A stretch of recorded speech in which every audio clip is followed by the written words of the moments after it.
नमस्कार दोस्तों। आज आप लोग से हम परसेंटेज चैप्टर से संबंधित अगले कॉन्सेप्ट की चर्चा करेंगे।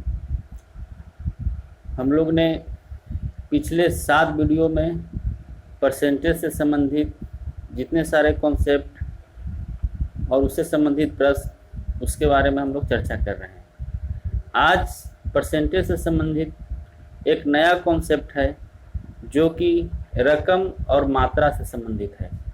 रकम और मात्रा से संबंधित जिस प्रकार के प्रश्न आते हैं उस प्रकार के प्रश्न को कैसे सॉल्व किया जाता है, उसके बारे में क्या कॉन्सेप्ट है, उसकी चर्चा हम लोग यहाँ पर करने जा रहे हैं।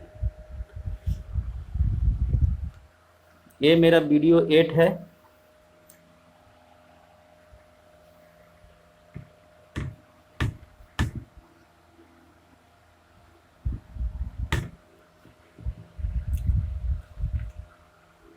रकम और मात्रा,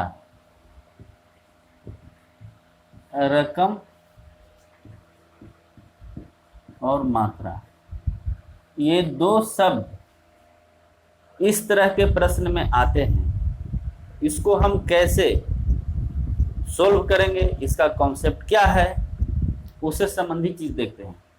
जब भी रकम और मात्रा का जिक्र होगा तो हम उसमें रकम बटा मात्रा करने का प्रयास करेंगे।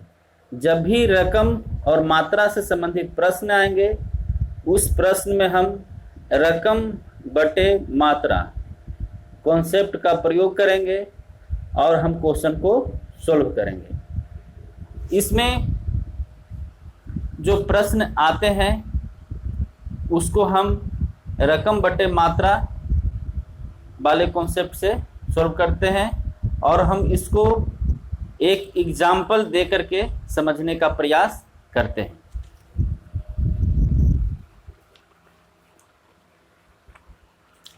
जैसे थोड़ा सा पॉइंट हम थोड़ा सा इसमें दे रहे हैं, क्या होता है, किस तरह के प्रश्न रहते हैं इसमें। जैसे एक एग्जाम्पल हम लेते हैं कि चीनी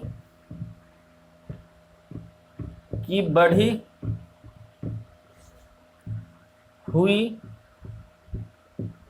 या घटी हुई कीमत होगी। क्या है कॉन्सेप्ट?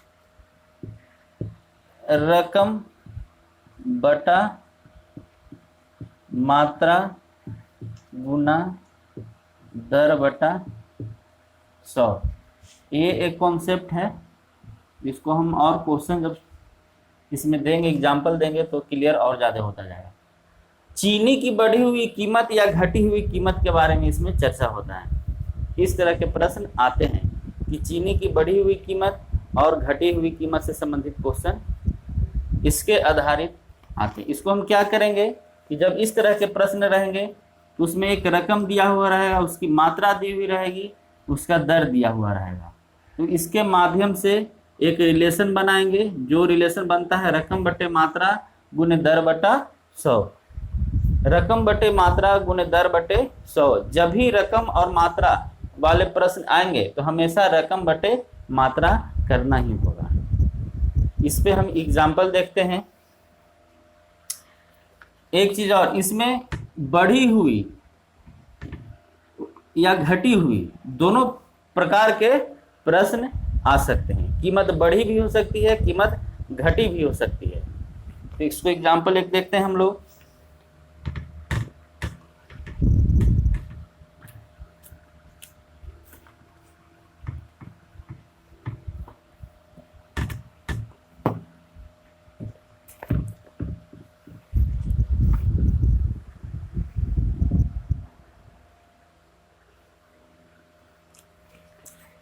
एक क्वेश्चन है, क्वेश्चन नंबर पहला,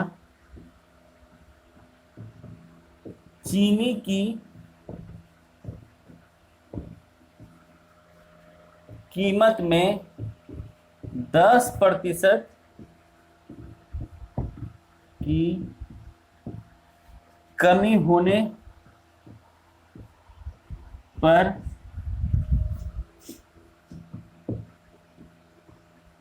अब कोई व्यक्ति 450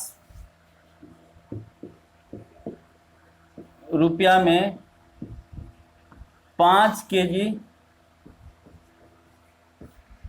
चीनी अधिक खरीद सकता है।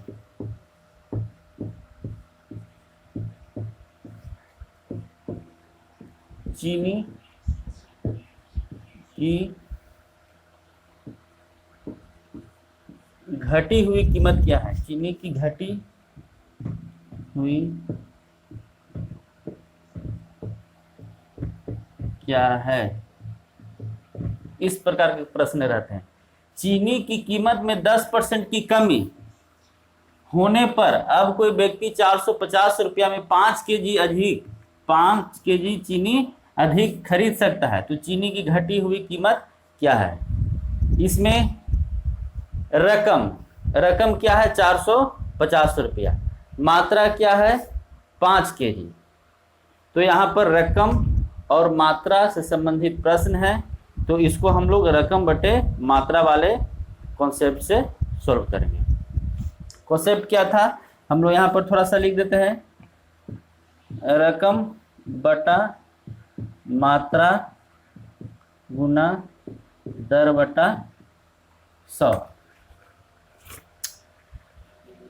तो यहाँ पर रकम, मात्रा और दर दिया हुआ है, तो हम लोग रकम बटे मात्रा गुने दर बटे 100 सोल्व कर सकते हैं इसको माध्यम से। रकम कितना है पहले हम एक लिख देते हैं। यहाँ पर दिया गया है रकम है जो 450 रुपया है, मात्रा कितना है? 5 केजी चीनी है, और दर कितना दिया हुआ है? 10% दिया हुआ है। यहाँ पर सारा चीज दिया हुआ है, रकम दिया हुआ है, मात्रा दिया हुआ है, दर दिया हुआ है। साथियों यहाँ पर हम लोग रकम, मात्रा, दर, अगर इस तरह के प्रश्न होंगे तो इसको हमेशा हम लोग रकम बटे मात्रा गुने दर बटे 100 के माध्यम से सोल्व करेंगे। अब जो मान दिया हुआ है मेरे फार्मूला में, एक बार फार्मूला को यहाँ पर भी लिख दे रहे हैं हम लोग, रकम बटा मात्रा गुना दर बटा 100। रकम मेरा है 450 रुपया, मात्रा है 5 केजी, दर है 10% गुना 100। इसको हम लोग सोल्व करेंगे। ये आ गया 9 रुपया, यानी 9 रुपया प्रति केजी के हिसाब से उसका दाम होगा। चीनी की घटी हुई कीमत क्या होगी? 9 रुपये किलो चीनी होगी, यानी 1 किलो चीनी का दाम 9 रुपया हो जाएगा। इस तरह से हम लोग रकम बटे मात्रा से संबंधित, यानी रकम और मात्रा से संबंधित क्वेश्चन को सोल्व कर सकते हैं। रकम बटे मात्रा गुने दर बटे 100, इस कॉन्सेप्ट को याद रखिएगा। ऐसे भी जब रकम और मात्रा से संबंधित क्वेश्चन आएंगे तो रकम और मात्रा में जो रिलेशन बनता है वो हमेशा रकम बटे मात्रा से होगा। मात्रा बटे रकम कभी भी नहीं होगा, जब भी होगा रकम बटे मात्रा से होगा। अगला क्वेश्चन हम लोग देखते हैं इससे संबंधित।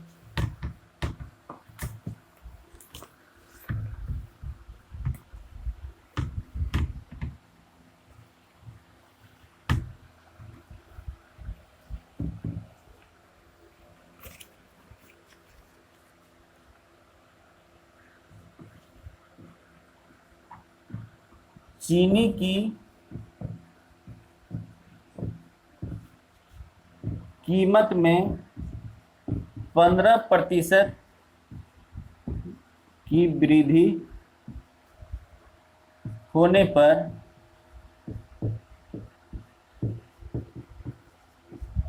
अब कोई व्यक्ति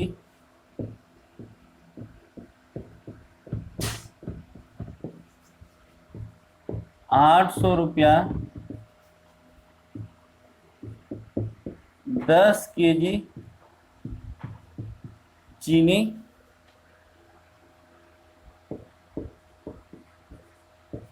खरीद सकता है।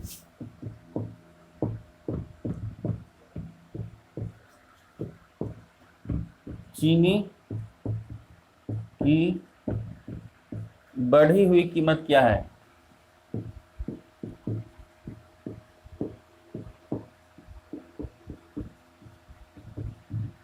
कह रहा है कि चीनी की कीमत में 15% की वृद्धि हो जाती है, तो अब कोई व्यक्ति 800 रुपया में मात्र 10 किलो चीनी खरीद सकता है। तो चीनी की बढ़ी हुई कीमत क्या है? चीनी किस रेट के हिसाब से बढ़ा है, यानी 1 किलो चीनी का दाम क्या हो सकता है? तो यहाँ पर हम लोग रकम और मात्रा से संबंधित है, तो रकम बटे मात्रा गुने दर बटा 100, इस कॉन्सेप्ट से हम लोग सोल्व करेंगे। हम लोग देखते हैं रकम क्या है। इसमें दिया हुआ प्रश्न में है रकम है जो 800 रुपया, मात्रा कितनी है? मात्रा हम लोग का 10 किलो चीनी है, और दर कितना है? दर हम लोग का है जो 15% है। तो हम लोग को जो जैसा कि मालूम है ये फॉर्मूला है, एक बार यहाँ पर फिर लिख देते हैं, रकम बटा मात्रा गुना दर बटा 100। जो जो मान यहाँ पर दिया हुआ है उसको हम लोग यहाँ पर पुट करेंगे। रकम है 800 रुपया, मात्रा है 10 गुना दर कितना है? 15/100। इसको सोल्व करते हैं। 5 से 5 दूनी 10, 5 की 15, 2 से 4, यानी 12 रुपये पर केजी। 12 रुपये पर केजी के हिसाब से ये चीनी मिलेगा, जो कि चीनी की बढ़ी हुई कीमत है। कितनी बढ़ी हुई कीमत है? 15% की वृद्धि होती है। 15% की वृद्धि होने पर जो चीनी का नया जो मूल्य है वो 12 रुपये पर केजी है, यानी 1 किलो चीनी का मूल्य 12 रुपया हो जाता है। तो हम लोग रकम बटे मात्रा का प्रयोग करके यहाँ पर इस तरह के प्रश्न को बना सकते हैं। इससे संबंधित एक प्रश्न और हम लोग देखते हैं।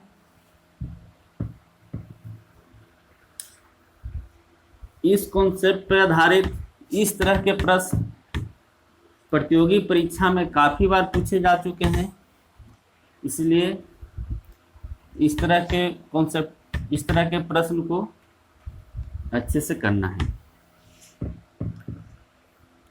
अगला क्वेश्चन हम लोग का है तीसरा, चीनी की कीमत में 20% की कमी होने पर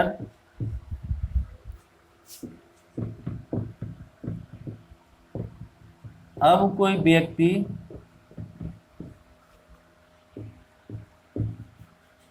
800 रुपया में 4 केजी अधिक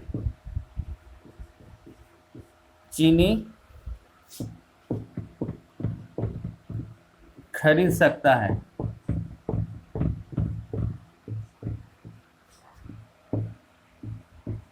चीनी की वास्तविक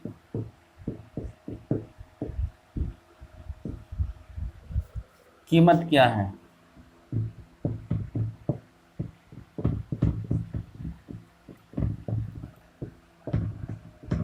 देखिए यहाँ पर बोल रहा चीनी की कीमत में 20% की कमी होने पर अब कोई व्यक्ति 800 रुपया में 4 केजी चीनी अधिक खरीद सकता है। तो चीनी की वास्तविक कीमत क्या है? यहाँ पर आरंभिक जो शुरू का मूल्य था उसके बारे में पूछ रहा था। हम लोग ने पिछले 2 क्वेश्चन का जो यहाँ पर अभ्यास किए वो हम लोगों को जो बढ़ी हुई कीमत या घटी हुई कीमत उसके बाद वस्तु का मूल्य क्या हो जाता है उसके बारे में हम लोग यहाँ पर चर्चा किए थे। अब यहाँ पर है जो हम लोग 20% की कमी होने पे 800 रुपया में 4 केजी चीनी अधिक खरीद सकता है। तो उसका वास्तविक मूल्य या आरंभिक मूल्य क्या था उसके बारे में हम लोग यहाँ पर देखने वाले हैं। इसको हम लोग सोल्व करते हैं। यहाँ पर भी क्या है, रकम, मात्रा, दर दिया हुआ है, तो यहाँ पर भी हम लोग रकम बटे मात्रा गुने दर बटा 100 इस पे हम लोग चलेंगे। तो क्या क्या दिया हुआ हम एक बार फिर से लिख देते हैं। रकम मेरा दिया हुआ है 800 रुपया, मात्रा जो दिया हुआ है 4 kg, और जो दर दिया हुआ है वो 20% है। तो हम लोग फॉर्मूला का यूज करते हैं, रकम बटे मात्रा लिख देते हैं एक बार और, रकम मात्रा दर बटा 100 इस पे मान पुट करते हैं। 800 बटा 4 20 बटा 100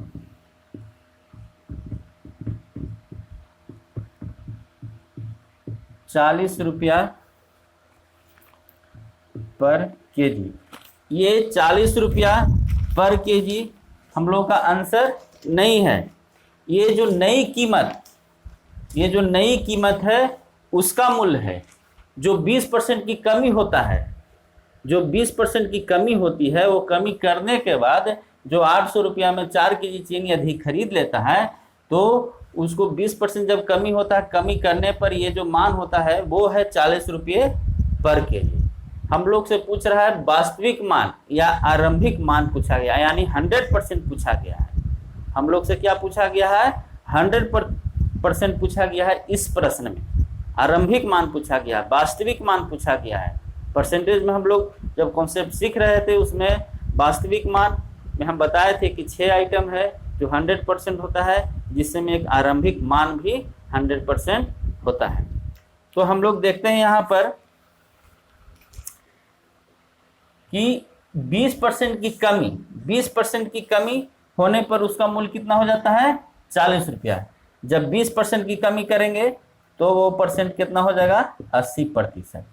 यानी नया मान का प्रतिशत बराबर नया मान का मूल्य। ये नया मूल्य है। हम लोग को आरंभिक मूल्य पूछता है, ये नया का परसेंटेज है, नया मूल्य का प्रतिशत दिया हुआ है। तो बराबर के कौन सा, यहाँ परसेंटेज मेथड हम लोग लगा रहे हैं। नया मूल्य के प्रतिशत बराबर नया मूल्य का एब्सोल्यूट वैल्यू। तो 80% बराबर 40। फिर से इसको देखिए, बराबर के कॉन्सेप्ट से परसेंटेज मेथड का यूज यहाँ पर हम लोग कर रहे हैं। तो क्या होता है, तो उसमें बराबर का कॉन्सेप्ट होता है कि नया मूल्य का प्रतिशत बराबर नया मूल्य का एब्सोल्यूट वैल्यू। क्योंकि हम ये नया मूल्य लाए हैं 20% की कमी होने पर, और हम लोग को पूछ रहा है 100%, तो 80% बराबर 40। तो हम लोग को वास्तविक मान या आरंभिक मान पूछ रहा है, तो वो होता है 100%। वास्तविक मूल्य ये निकल गया मेरा वास्तविक मूल्य।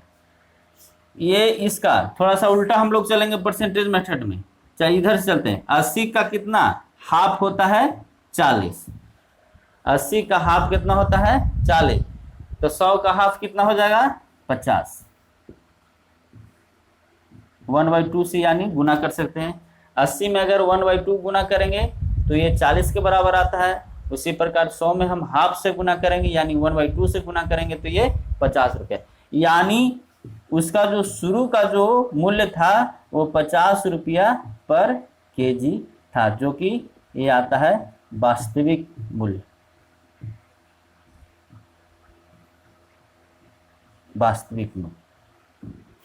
50 रुपया केजी उसका शुरू में मूल्य था। शुरू का मूल्य, वास्तविक मूल्य जब 50 रुपया था, तो 20% की जब कमी हो जाती है तो कोई व्यक्ति क्या करता है, 800 रुपया में उसको 4 केजी चीनी अधिक मिल जाता है। इस प्रकार से हम इस तरह के प्रश्नों को हल कर सकते हैं। यहाँ पर हम लोग को रकम बटे मात्रा गुने दर बटे 100 कॉन्सेप्ट यूज किए, उसके साथ साथ में परसेंटेज मेथड का भी प्रयोग करना पड़ा। इसलिए हम बोले परसेंटेज मेथड ऐसा मेथड है जो बहुत सारे चैप्टर में इसका प्रयोग होता है। आने वाले समय में और चैप्टर में हम इसका प्रयोग करके देखेंगे, तब आपको पता होगा कि परसेंटेज मेथड लगभग मैथ में सभी जगह लग ही जाता है, बशर्ते उसको लगाने का तरीका आना चाहिए, जो कि आप लोगों को हम बता चुके हैं। जो नहीं जान रहे हैं, मेरा जितना वीडियो है 1 से लेकर के 8 तक, वो कृपया जा कर के देखें, सब्सक्राइब करें और पसंद पड़ता है तो लाइक भी करें। यहाँ पर हम लोग रकम बटे मात्रा, रकम और मात्रा से संबंधित प्रश्न को देख रहे थे। अब इस तरह के प्रश्न भी एग्जाम में काफ़ी पूछे जाते हैं। तो अब किसी भी एग्जाम का जो प्रीवियस ईयर क्वेश्चन हो उसको पकड़कर या किसी भी किताब से आप इससे संबंधित क्वेश्चन को सॉल्व कर सकते हैं, आपको किसी भी तरह का परेशानी नहीं होगा। इसलिए हम लोग ये कॉन्सेप्ट आज यहाँ पर सीखा है। अब हम लोग आगे कुछ ऐसे प्रश्नों को हल करेंगे जो अभी तक मेरा परसेंटेज में बताए गए सारे कॉन्सेप्ट का यूज होगा। यहाँ से अब उन्हीं को ये प्रश्न समझ में आएंगे जो मेरा शुरू से अंत तक वीडियो देखे हैं, यानी वीडियो 1 से लेकर के 8 तक देखे हैं। अगर जो नहीं देखे हैं कृपया जाके वो सारे वीडियो देखें, तब जाकर के यहाँ से वो प्रश्न समझने आ जाएंगे। हम लोग शुरू करते हैं और ये सब क्वेश्चन थोड़ा सा प्रैक्टिस हम लोग कर लेते हैं। हो सकता है ये आगे आने वाले एग्जाम में ये प्रश्न पूछे जाए।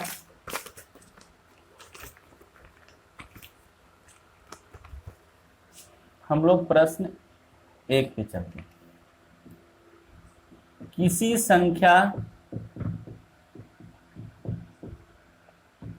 में पहले 10% की कमी की गई, फिर 10% की वृद्धि की गई। इस प्रकार प्राप्त संख्या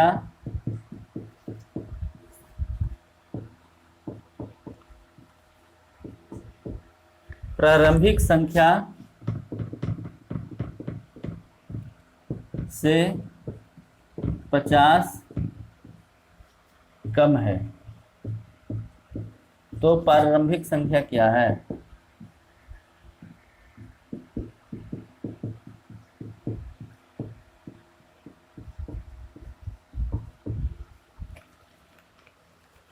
कह रहा है कि किसी प्रश्न में पहले किसी संख्या में पहले 10% की कमी की गई, फिर उस संख्या में 10% की वृद्धि की गई। इस प्रकार प्राप्त संख्या प्रारंभिक संख्या से 50 कम हो जाता है, तो वो प्रारंभिक संख्या क्या है?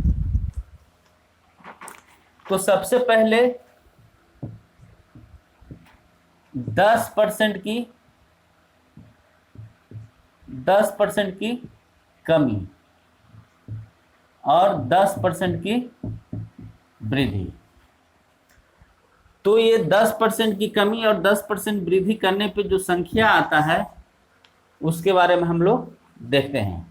तो इसको हम लोग सबसे पहले a + b AB/100 से हम लोग करते चलते हैं।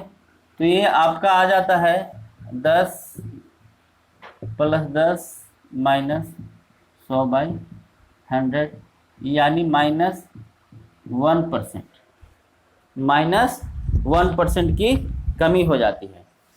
तो यही देखिए, -1% की कमी यानी 1% की कमी। अब बराबर के कॉन्सेप्ट से हम लोग परसेंटेज मेथड लगाते हैं। 1% की कमी और 50 कम बराबर कम। तो हम लोग बराबर के कॉन्सेप्ट से यहाँ पर परसेंटेज मेथड लगा सकते हैं, यानी 1% बराबर 50। क्या पूछा गया? प्रारंभिक संख्या। प्रारंभिक संख्या क्या होता है? 100% हो जाता है। तो हम लोग प्रारंभिक संख्या या आरंभिक संख्या 100% होता है, यानी 100% पूछा गया है। तो ये इसका हो गया 50 गुना, तो इसका हम लोग 50 गुना करेंगे, तो ये हो जाएगा मेरा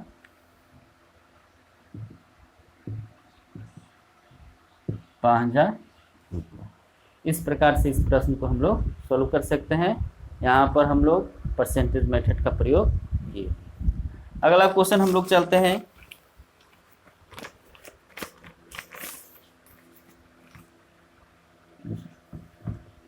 एक विद्यार्थी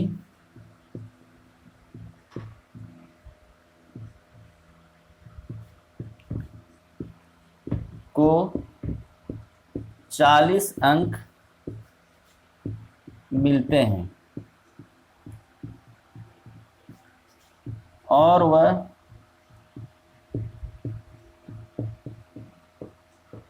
40 अंकों से फेल हो जाता है।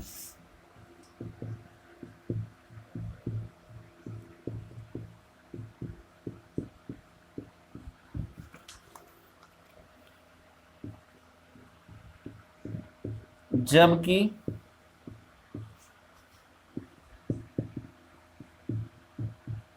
उसे पास होने के लिए 40% अंक चाहिए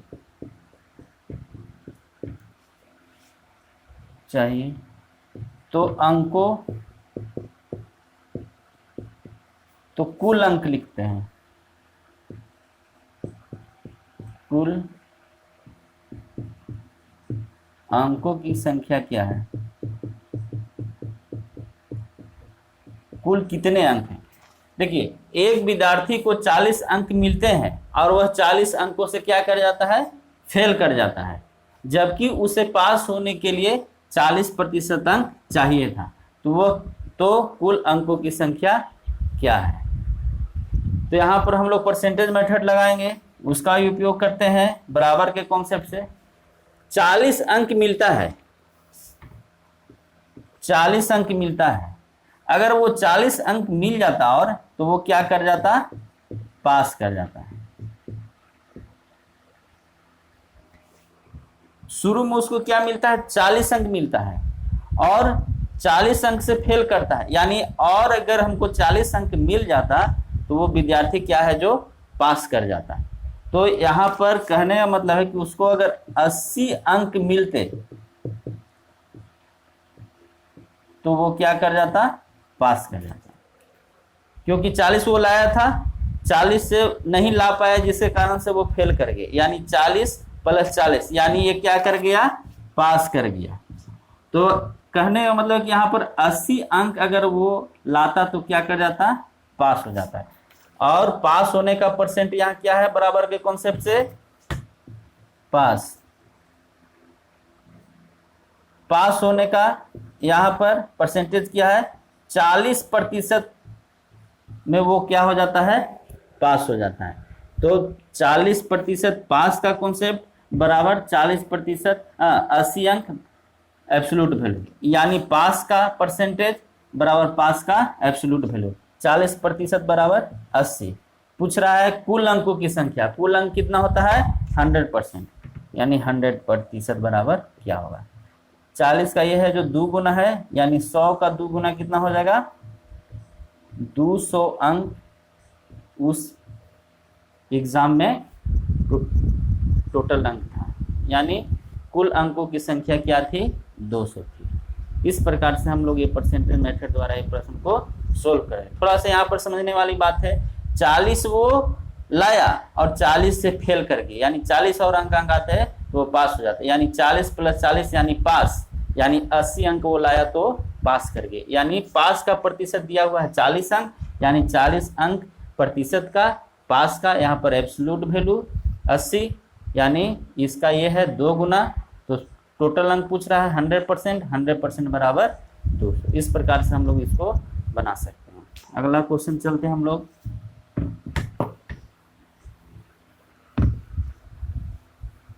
शुरू से अभी तक जितना भी कॉन्सेप्ट है उसको अगर क्लियर करिएगा तो ये आने वाले प्रश्न आपको समझ में आएंगे। इसलिए जिनको थोड़ी सी परेशानी हो रही है समझने में इस वीडियो में, इस प्रश्न में, तो जा कर के मेरा शुरू से लेकर अंत तक की वीडियो ज़रूर देखें।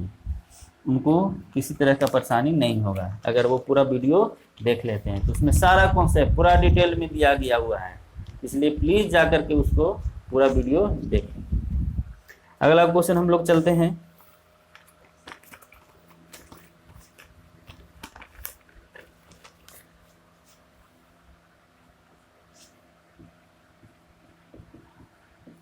किसी अंक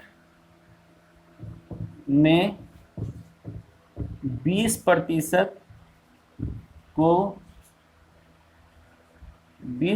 किसी अंक में 20% को 20 में जोड़ दिया जाता है तो वही अंक बन जाता है। तो वह अंक क्या है?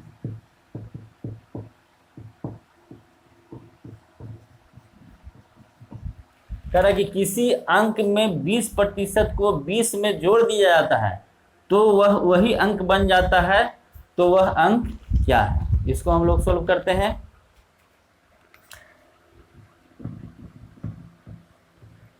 मानते हैं कि वो अंक क्या है, माना वो अंक x है, तो x को 20%, x का 20%, 20/100 में 20 जोड़ दिया जाता है तो वह क्या बन जाता है? वही अंक बन जाता है। यानी वो अंक क्या था? x। एक समीकरण बनता है, एक इक्वेशन बनता है जो कि प्रश्न से। मान लेते हैं कि वो अंक क्या है नहीं पता है, मान लेते हैं वो अंक x है। प्रश्न पे अब चलते हैं। किसी अंक में 20% को हम लोग किसी अंक के 20% को 20 से जोड़ दिया जाता है तो वह वही अंक बन जाता है। ये इक्वेशन बन गया। इसको हम लोग सोल्व करेंगे तो जाके ये बन जाए। यानी इसको सोल्व कर लीजिए आप लोग।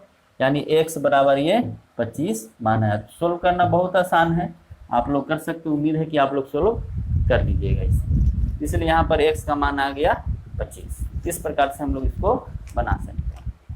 क्वेश्चन थोड़ी सी समझने की बात थी और कुछ नहीं था इसमें। हम लोग आगे चलते हैं।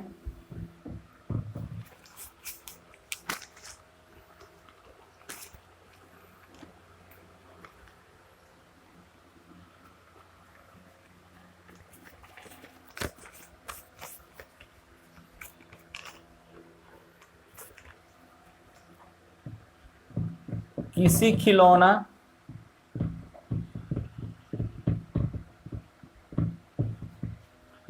पर 30% छूट होने पर इसका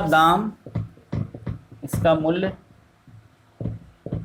30 रुपया कम हो जाता है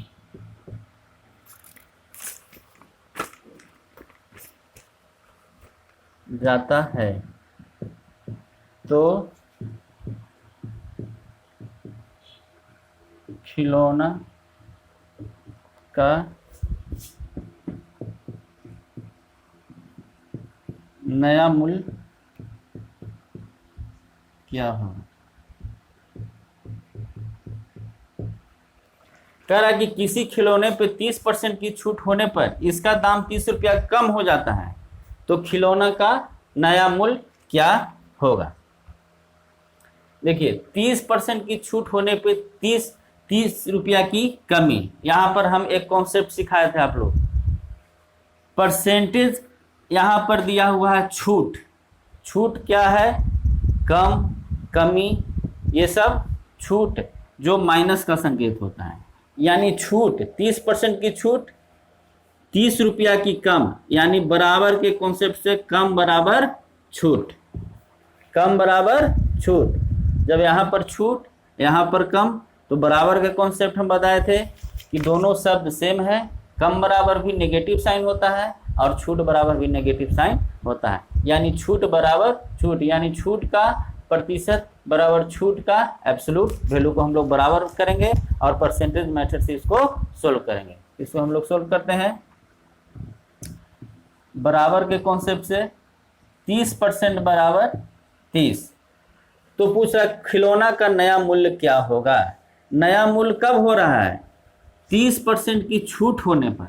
नया मूल्य कहाँ हो रहा है? 30% की छूट होने पे। कोई भी चीज 100% होता है, उसमें जब हम लोग 30% की छूट करते हैं तो उसका नया मूल्य क्या हो जाता है? 70%, जो कि हमसे पूछा जा रहा है प्रश्न में। प्रश्न में यही पूछा गया कि उसका नया मूल्य क्या होगा। तो 30% छूट देने के बाद उसका नया मूल्य कितना हो जाता है? 70%, यानी 70% बराबर कितना? ये इसका है 1 गुना, तो इसका 1 गुना कितना हो जाएगा? 70 रुपया। यानी अगर उससे हम लोग पूछता कि इसका प्रारंभिक मूल्य या वास्तविक मूल्य क्या होता है, तो ये हो गया आपका नया मूल्य। इस प्रश्न में थोड़ा सा हम लोग जोड़ देते हैं कि वास्तविक मूल्य क्या होता है। वास्तविक मूल्य, जब वास्तविक मूल्य पूछते तो हमको पता है कि वास्तविक मूल्य क्या होता है? 100% होता है। तो जब वास्तविक मूल्य पूछा गया है तो 100% भी इसका 1 गुना कितना हो जाएगा? 100 रुपया। देखिए ऐसे भी सोचिए, 100 रुपया किसी खिलौना का दाम है, 30% की छूट दिया तो उसका नया मूल्य हो जाएगा जो 70 रुपया हो जाएगा। बहुत आसान है, क्वेश्चन थोड़ा सा घुमा के पूछता है, लेकिन अगर थोड़ा सा क्वेश्चन को ध्यान से पढ़िएगा, कॉन्सेप्ट अगर क्लियर रखिएगा तो परसेंटेज मेथड के माध्यम से हम इसको सोल्व कर सकते हैं। इस प्रकार से इस प्रश्न को सोल्व किया जा सकता है। अगला क्वेश्चन और हम लोग देखते हैं। ये सब प्रश्न उन्हीं को समझ में आएगा जिनको सारा कॉन्सेप्ट क्लियर है।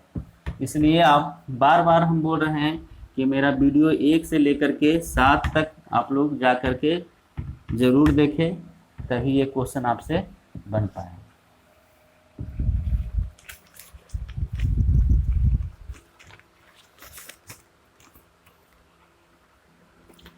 एक छोटा सा क्वेश्चन और है, कौन सी संख्या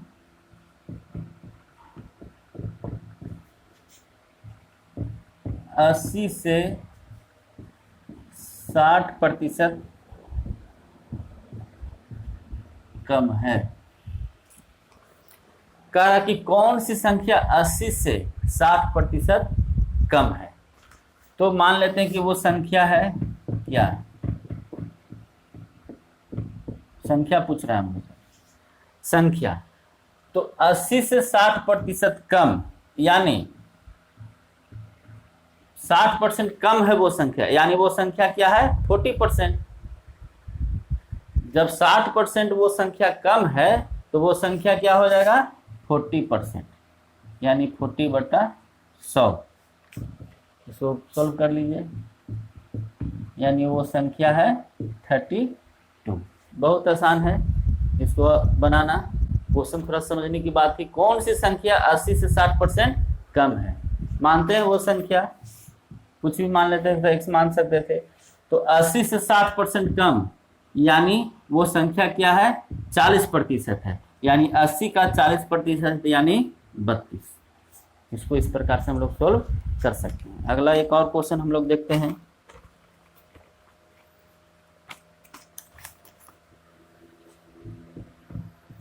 एक फैक्ट्री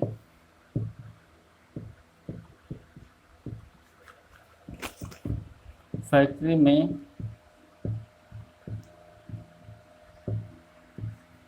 श्रमिकों का यानी मजदूरों का वेतन के मजदूरों को वेतन के रूप में, श्रमिकों को वेतन के रूप में 440 रुपया मिलता है, जो कि उसके पिछले वर्ष के वेतन से 10%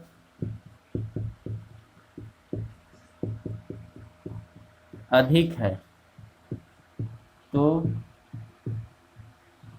पिछले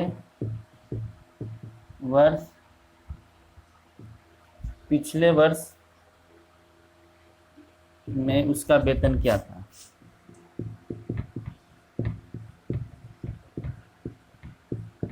उसकी सैलरी क्या थी, यानी